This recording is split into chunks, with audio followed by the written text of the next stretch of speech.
আর তারই সূচনা হিসেবে পৃথিবীর জনপ্রিয়তম রাজনৈতিক ব্যক্তিত্ব ভারতের প্রধানমন্ত্রী শ্রী নরেন্দ্র দামোদর দাস মোদী আগামীকাল নদিয়ার গয়েশপুরে নেতাজি পার্কে সকাল 10টার সময় এক বিশাল জনসভায় বক্তব্য রাখবেন।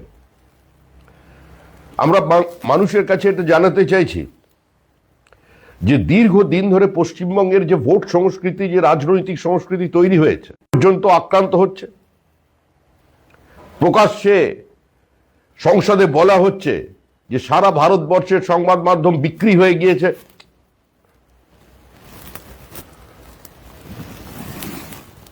এই পরিস্থিতির মধ্যে যখন সমস্ত সরকারি স্কুলগুলো কার্যত বন্ধ হয়ে প্রান্তিক মানুষের জন্য শিক্ষার অধিকারটুকু পর্যন্ত কেড়ে নেবার ব্যবস্থা হচ্ছে, ঠিক এই মুহূর্তে পশ্চিমবঙ্গের মানুষও মনস্থির করেছেন তারা তৃণমূল সরকারকে বিসর্জন দেবে। তৃণমূল কার্যত একটা অভিশাপ হয়ে পশ্চিমবঙ্গের বুকের উপর চেপে বসেছে। 2011 সালে মানুষ জানতেন যে মমতা বন্দ্যোপাধ্যায় যে প্রতিশ্রুতিগুলো মানুষের কাছে দিচ্ছেন, এই প্রতিশ্রুতি বাস্তবায়িত করা এই সরকারের পক্ষে সম্ভব নয়। কিন্তু দুর্ভাগ্যবশত গণতন্ত্রের পুনঃপ্রতিষ্ঠার প্রতিশ্রুতি দিয়ে যে মমতা বন্দ্যোপাধ্যায়ের নেতৃত্বে পশ্চিমবঙ্গের তথাকথিত পালাবদল হয়েছিল এবং তৃতীয়বারের জন্য ক্ষমতায় এসেছিলেন মুখ্যমন্ত্রী, নিজেদের সামান্যতম সংশোধিত করবার পরিবর্তে এই সরকার যে আগ্রাসনকে বেছে নিয়েছে, যেভাবে সমস্ত গণতান্ত্রিক তৃণমূল কংগ্রেস নিয়ে এসেছে, আর যার ফলস্বরূপ আজকে বাবরি মসজিদ তৈরির পরিকল্পনা হচ্ছে মুর্শিদাবাদ জেলায়, যে মুর্শিদাবাদ জেলায় যে শিকলকালীকে আহ্বান জানাচ্ছে প্রধানমন্ত্রীর এই জনসভায় অংশগ্রহণ করবার জন্য। আসমুদ্র হিমাচল, ভারতবর্ষের মানুষ যার উপরে আস্থা রাখেন, যার উপরে বিশ্বাস করেন, যে মোদির গ্যারেন্টি, মানে তিনি যা প্রতিশ্রুতি দেন সেই প্রতিশ্রুতি তিনি রক্ষা করেন, তিনি স্বপ্ন দেখাতে পারেন, স্বপ্নকে বাস্তবায়িত করতে পারেন। আজকে তার না মানুষের দেওয়া করের টাকা দিয়ে সেটা পূর্তি হবে।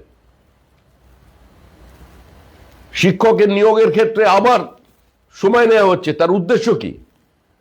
উদ্দেশ্য হচ্ছে একটাই, নির্বাচনী বৈতরণী কোন রকমে পার করে দিতে পারলে আবার যাতে ভবিষ্যতে দোকানদারি সম্ভব হয়, আবার যাতে মেধাকে প্রতারিত করা যায়, আবার নিজের মতো করে সর্বস্তরে আগ্রাসনকে চেপে ধরা যায়, সেই রাস্তায় এই সরকার হাঁটছে। এই সরকারকে ফেলাতে কোনো অগণতান্ত্রিক ব্যবস্থার প্রয়োজন হবে না। পশ্চিমবঙ্গের মানুষ রাজনীতি সচেতন, তারা দোর্দণ্ড প্রতাপ সিপিআইএম এর বাম ফ্রন্টকে 2011 সালে উপড়ে ফেলে দুর্বল তৃণমূলকে ক্ষমতায় নিয়ে এসেছিল। কিন্তু যে প্রতিশ্রুতি দিয়েছিল তৃণমূল, সেই প্রতিশ্রুতি তারা রক্ষা করেনি, মানুষের বিশ্বাসের সঙ্গে তারা প্রতারণা করেছে।